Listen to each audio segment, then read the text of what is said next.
And now that I know I'm fucking loud, I won't yell into the mic because I had to open it in a new browser. I was trying to talk for 5 minutes. No one could hear me. A horned goat. There was once a horned goat, a wicked horned goat. She was at war with everybody, did mischief to all, butted her horns, stamped her feet, and threatened, I, a hairy horned goat, whoever touches me will fare badly. I will stamp him with my feet, I will beat him with my tail, and I'll eat him up. All feared her because she threatened them terribly. She grew bold, minded nobody, and pillaged every garden. What she couldn't eat, she broke, stamped on, and damaged. All suffered because all were afraid. One day she went into a tailor's garden, where the tailor sat sewing at the window. When he spied the goat among his cabbages, he jumped up shouting, but the goat minded him not, just as if she hadn't heard him cry out. "Oh, your hour has come. Do you think a tailor is afraid of a goat?" shouted the master. He caught up his big tailor shears, jumped through the window, and ran towards the goat, opening and shutting his shears. The goat saw Tailor for the first time. For the first time also she saw shears, and she became frightened at the brave tailor. She ran, and yet he followed her, opening and shutting his shears all the while. The tailor was thin, lean, and light, and had long legs, and still the goat ran faster on her 4 feet than the tailor could on his 2. She escaped him, and the tailor fell on the grass, puffing. "I am a hero, for there's none braver than I," he said, and he went home proud and haughty man. The goat kept on running, leaving the road. She ran through a thick forest until, almost ready to drop from exhaustion, she fell into a fox's den. "I shall remain here. The tailor won't be able to find me," she said. So she stayed, but she was frightened, so frightened that she trembled all over. By this time Miss Fox had come home, but she could not get into her den because it was occupied by the goat. "Who's in there?" she called angrily. The goat was afraid, but she shouted loudly, "I, a hairy-horned goat! Whoever touches me will fare badly, and I will stamp him with my feet, and I will beat him with my tail, and I'll eat him up." Miss Fox almost fainted from fear. She went aside and sat crying, for she had no place to go. Soon Mr. Fox came home, and seeing his wife in distress, he asked her, "What has happened to you, mother? Why do you cry?" She answered, "A terrible misfortune has fallen upon us. Somebody went into our den, does not want to come out, and threatens to eat us up." "Oh, who can it be?" said the fox. "I will make him come out." Together they went into the den. The fox, knowing he was in the right, asked boldly in a deep voice, "Who is in there?" The goat, who was very much afraid, but she shouted with all her might, "I, a hairy-horned goat, whoever touches me will fare badly. I will stamp him with my feet, and I will beat him with my tail, and I will eat him up."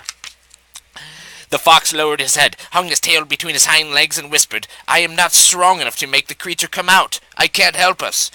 They went away into the forest, crying bitterly. A hare met them, and said wonderingly, "This is news, this is news! Mr. Fox crying!" "Oh, it's nothing. I have just tasted some strong tobacco," explained the fox, wiping his eyes with shame. "Tobacco? A goat, and not tobacco. A goat went into our den and will not come out. Where shall we go now, poor orphans?" cried Miss Fox. The hare, being kind-hearted, felt sorry for Mr. and Mrs. Fox. He cried with them a little, and then said, "Am I, hare of hares, afraid of a foolish goat? We shall see." He whisked past the foxes to their den so fast that they could barely follow him, and he called, "Who is in there? Come right out!"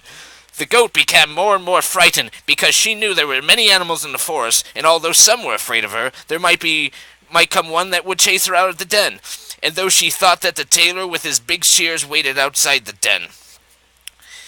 She stamped her feet and cried in a fearful voice, "I, a hairy-horned goat, whoever touches me will fare badly, and I will stamp him with my feet, and I will beat him with my tail, and I'll eat him up." The hare jumped aside and fled, as if a whole pack of greyhounds pursued him. When he saw that no one was after him, however, he felt ashamed and went back to the foxes. Now the foxes were asking the wolf to help them. Miss Fox sat under a bush, adding a word or two to the gentleman's conversation. Mr. Fox, arm in arm with the wolf, paced to and fro, putting the whole matter up to the wolf. "What shall we do now?" the fox kept saying. "It is of no use looking for a new place, as all the dens, small holes, and even last year's nests are occupied. Everything has its own corner and roof over its head, except us, poor orphans. We, foxes of foxes, that used to live comfortably, what shall we do when the little cubs come? Help us, Mr. Wolf, as you are a relative, friend, and godfather, and I am helpless." The wolf listened patiently and said, gnashing his teeth, "You will be sleeping on that goat skin yet. You'll see. Lead me to your den, and it is time to end this evil thing." They went into the den. And the hare scampering after them. The goat heard them coming and closed her eyes, thinking that the last hour had come. The wolf gnashed his teeth again, shouting, "Who is in there?" The goat, awaiting her death, at first could not make a sound, but then, in a terrible fright, she screamed in a voice that she could not recognize as her own. "I, a hairy horned goat!" She threatened as she had before. When the wolf heard that the goat would stamp her with her feet and beat him with her tail, he became so frightened that he flattened his ears, stepped aside from the den, and whispered to the goat, "I can't help it. She is too much for me." "Well, didn't I say so?" groaned the fox. "Such is my misfortune, to die without a home because of a horned goat." They all wept and cried aloud. Going farther into the forest, they met a bear, very much satisfied with himself, having just eaten a lot of sweet honey. He had been somewhat bitten by the bees who guarded their property. One part of his face was swollen, but he did not care, the hairy beast. Hearing so much lamentation, he stopped to ask what had happened. They all began talking at the same time, making so much noise that the bear covered up his ears and shouted to them to speak one at a time. Otherwise, he said, he could not understand them and they would make him deaf. Miss Fox had a greater ability for talking than the rest, so she described their sad affliction, saying unpleasant things about each and every helper. The bear laughed heartily, repeating time after time, "They're afraid of a goat? They're afraid of a horned goat!" The fox and the wolf resented the bear's belittling remarks, and when they said nothing, as they wished to help him, when the bear had stopped laughing, he said, "All right now, let us go to the goat, but I must take along my 2 helpers." His 2 helpers were a crab and a porcupine. The crab walked along slowly, moved his claws, and threatened, "I am a crab, and this is the way I pinch." The porcupine rolled on his short feet, stuck out his needles, and kept on saying, "I am a porcupine, this is the way I prick." The bear and his helpers and the whole crowd went to the den. The bear asked the goat, "How fare you in the den, my nanny goat?"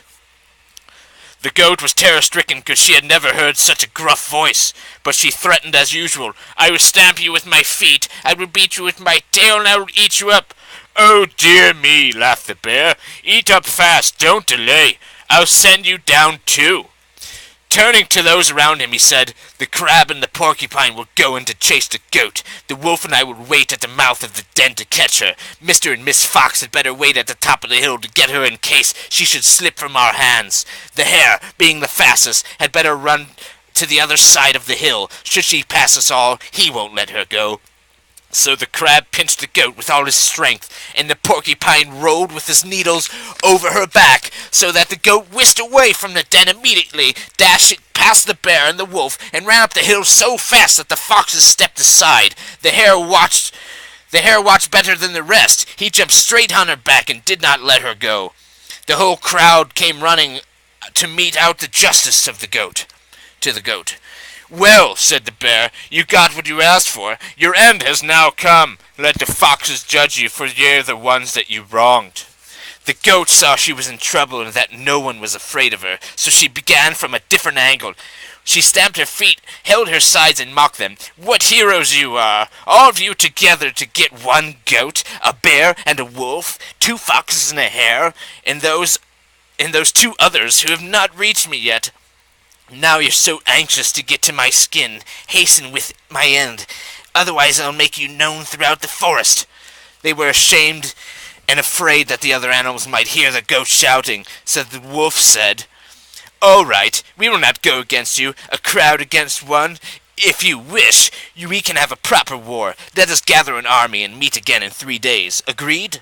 Agreed, shouted everybody. Even the goat agreed, for what could she do? Just the same, she was glad that they gained 3 days' time. They parted to gather their armies. The goat's enemies did not even try to find any allies, laughing at the thought of her army.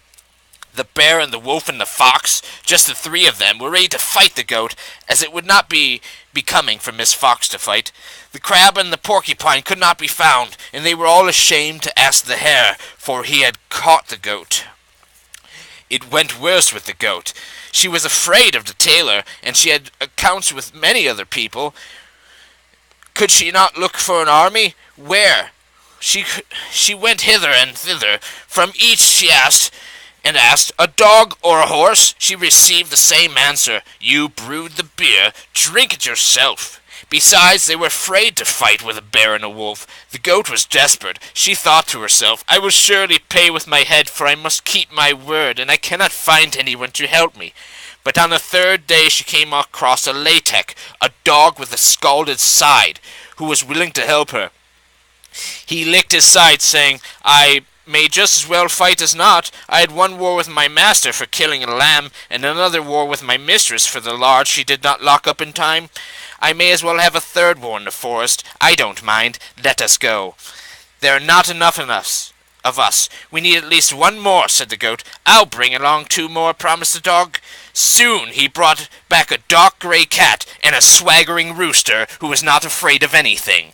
There are 4 of us now, and that makes a whole army, said the dog. Let us go. And they went into the forest.